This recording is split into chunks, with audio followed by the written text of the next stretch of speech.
உலகம் முழுவதும் உள்ள எழுத்தாளர்களின் சிறந்த படைப்புகளை கௌரவிக்கும் வகையிலும் புத்தக வாசிப்பு விழிப்புணர்வை அதிகரிக்கும் நோக்கத்திலும் உலக புத்தக தினம் ஏப்ரல் 23 கொண்டாடப்படுகிறது. இந்நிலையில் புத்தக வாசிப்பின் முக்கியத்துவம், இளைஞர்களிடத்தில் புத்தகம் மீதான ஆர்வம் குறித்த எழுத்தாளர் எஸ். ராமகிருஷ்ணனின் நேர்காணலை தற்போது பார்க்கலாம். இந்த உலக புத்தக தினத்துல இந்த புத்தகம் படிக்க வேண்டியதன் அவசியம் என்ன, அதை பத்தி முதல்ல சொல்லுங்க. உலக புத்தக தின வாழ்த்துக்களை முதல்ல தெரிவிச்சுக்கிறேன். புத்தகம் படிப்பது அப்படிங்கிறது வெறுமனாக ஒரு பொழுதுபோக்கு இல்லை.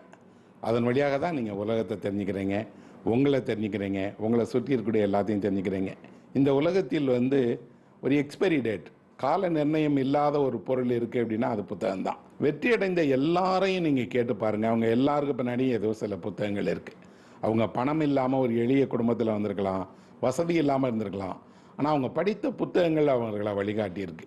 உலகத்தினுடைய மிகப்பெரிய தொழில் அதிபர்கள், நீங்கள் பில் கேட்ஸ் உட்பட அத்தனை பேருமே இந்த ஆண்டில் நான் என்ன படித்தேன் அப்படிங்கிறத சொல்கிறாங்க. உண்மையிலே நீங்கள் என்ன படித்தீங்க அப்படின்னு சொன்னீங்கன்னா நீங்கள் யாருங்கிறத நான் சொல்லிவிடுவேன். பொது கவனம் திரைப்படம் மேலேயோ பொழுதுபோக்கு மேலேயோ இருக்கிறதுனால புத்தகம் படிப்பது அதிகம் இல்லையோன்னு தோணுது. ஆனால் நான் அதுக்கு மாறான ஒன்றை பார்க்குறேன். நிறைய படிக்கிறவர்களை புத்தக தினம் அப்படிங்கக்கூடியது நாம் புத்தகம் படிக்கவும், புத்தகங்களை பரிசு கொடுக்கவும், புத்தகங்களை கொண்டாடவும், அந்த புத்தகங்களை எழுதுகிற எழுத்தாளர்களை கொண்டாடவும் உரிய ஒரு தினம். இதே நாள் தான் காப்புரிமை தினமும் கூட. இன்றைக்கி நாம் காப்புரிமையை பற்றி பேசுகிறோம், படைப்பினுடைய காப்புரிமையை வலியுறுத்துகிறோம். அதனால் இந்த காப்புரிமையையும் நம்ம மதிக்கணும், பின்பற்றணும் அப்படின்னு கேட்டுக்கிறேன். இப்போ போன தலைமுறையெல்லாம் பார்த்தோம்னா புத்தகம் வாசிப்பு ரொம்ப அதிகமாகவே இருந்தது. நாவலாக இருக்கட்டும், சிறுகதைகளாக இருக்கட்டும், வாசிக்கிற பழக்கம் எங்கள் அப்பாலாம் பார்த்தீங்கன்னா அவங்க தொடர்ந்து வாசிச்சுக்கிட்டே சாப்பிடுவாங்க, அந்த அளவுக்கு இருந்தது. அது இந்த தலைமுறையினரிடத்தில் குறைந்திருக்கோ? அப்படி இல்லை. முன்னாடி வாசிக்கும் போது நான் வாசிக்கிறதுங்கிறத பகிர்ந்து கொள்வதன் வழியாக தெரியும். இன்னைக்கு இணையத்தில் பாருங்கள் எவ்வளவு வாசகர் வட்டங்கள் உருவாகிருக்கு. அதில் பேசுகிறவங்களில் பாதிக்கு மேலே இளைஞர்கள். இந்த காலத்து சிறுவர்கள் கிட்ட இந்த புத்தகம் வாசிப்பு பழக்கம்ங்கிறது எந்த அளவுக்கு போயிருக்குன்னு நீங்க நினைக்கிறீங்க சார்? பள்ளிக்கூடத்தில் இருக்கக்கூடிய பாட சுமை அதிகங்கிறதுனால அவங்களுக்கு இதில் ஈடுபடுறதுக்கு நேரம் இல்லை.